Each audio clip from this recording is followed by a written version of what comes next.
There are many reasons to love fall. Some love it for the relief of the hot weather, some love it for Halloween, and most, if not all, can't wait to eat that pumpkin pie on Thanksgiving.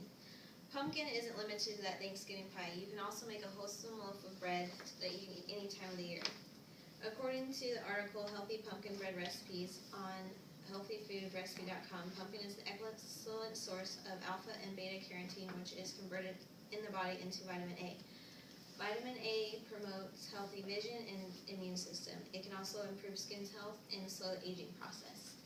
As a dietetic student, most would assume that I love learning about food, but I also love to cook too. On average, I cook all my family's meals except for one on Sunday. Pumpkin is healthy, versatile fruit of the fall, which can be carved, added to soup, brewed in beer, or baked into dessert. Today, I'd like to take a few minutes to share the history of pumpkin, explain how to make pumpkin bread, and share different ways to recreate your pumpkin bread. Let's get started. According to the article Pumpkin History posted on About.com, pumpkin was first found in written form in 1647, and the first users of this delectable fruit was the Native Americans. The Native Americans would dry pumpkin into flat strips and weave it into mats or eat it as food. Early colonists adopted this fruit and made it into various food items you would traditionally see at Thanksgiving. Additionally, pumpkins are, during Halloween, carved into jack-o'-lanterns, which was a practice brought into the United States by Irish immigrants, who originally would carve turnips, but in the United States, pumpkins were cheaper and more versatile and plentiful. Now that we know some history on pumpkins, let's learn how to make my favorite treat.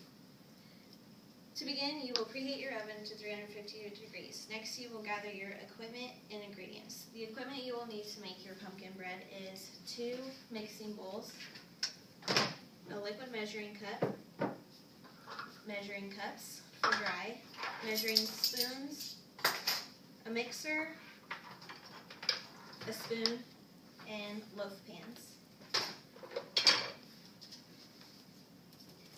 According to the pumpkin bread recipe I found on foodnetwork.com, the ingredients you will need, but are not limited to, are sugar, vegetable oil, eggs, pureed pumpkin, flour, salt, baking powder, baking soda, cinnamon, allspice and cloves, and ground nutmeg.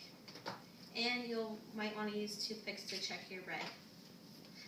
The second step will begin combining these ingredients. You will begin by combining all your dry ingredients, which is your flour, salt, baking soda, nutmeg, allspice, cinnamon, and cloves.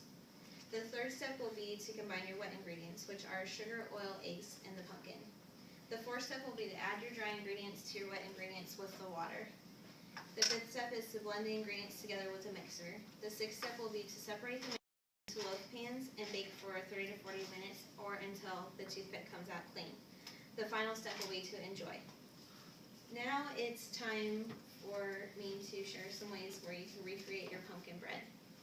When cooking, it's great to have a standardized recipe to use, but it's always nice to know how you can tweak that recipe to make it into your own creation. In baking, it's very easy to add something extra. Extras you can add to your pumpkin bread are nuts, chocolate chips, and zest from lemons or oranges. For texture, you can also substitute whole wheat flour for the all-purpose. In conclusion, pumpkin is a healthy, versatile fruit of the fall. It can be carved, added to a soup, brewed into a beer, or baked into a dessert. Today I shared the history of pumpkin, explained how to make pumpkin bread, and shared different ways you can recreate your pumpkin bread. Pumpkin is a healthy fruit you can bake into a tasty bread and enjoy any time of the year. Now who wants some pumpkin bread?